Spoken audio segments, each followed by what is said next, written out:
அஸ்ஸலாமு அலைக்கும் வரஹ்மத்துல்லாஹி வபரகாத்துஹு. இந்த வாழ்க்கை அல்லாஹ் கொடுத்த ஒரு சந்தர்ப்பம் என்பதை நாம் ஒவ்வொருவரும் புரிந்து கொள்ள வேண்டும். ஒரு முறை ஹசனுல் பஸரி ரஹ்மத்துல்லாஹி அலைஹி அவர்கள் ஒரு இடத்தில் நின்று கொண்டு இருக்கும்போது ஒரு ஜனாசா ஒன்று போகிறது.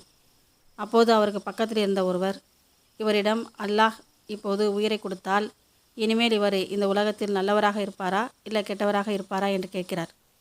அதற்கு ஹசனுல் பஸரி ரஹ்மத்துல்லாஹி அலைஹி அவர்கள், நிச்சயமாக அவர் நல்லதை மட்டுமே செய்து நல்லவராகத்தான் இருப்பார். ஏன்னா அவர் மரணத்தை பார்த்துட்டு வந்துட்டார். இனிமேல் அல்லாஹ் ஒரு சந்தர்ப்பம் கொடுத்தால் அவர் சிறந்த முறையில் வாழ்வார் என்று சொன்னார்கள். அவர் திருப்பி கேட்டார், அல்லாஹ் அப்படி ஒரு சந்தர்ப்பத்தை கொடுப்பானா என்று கேட்டார். நிச்சயமாக கொடுக்க மாட்டான் என்று சொன்னார்கள். சொல்லிவிட்டு சொன்னார்கள், அவருக்கு சந்தர்ப்பம் கொடுக்கவில்லை என்றாலும் உங்களுக்கு அல்லாஹ் சந்தர்ப்பம் கொடுத்திருக்கிறான், பயன்படுத்தி கொள்ளுங்கள் என்றார்கள். இது அவருக்கு மட்டுமில்லை, நமக்கும் தான். அஸ்ஸலாமு அலைக்கும் வரஹ்மத்துல்லாஹி வபரகாத்துஹு.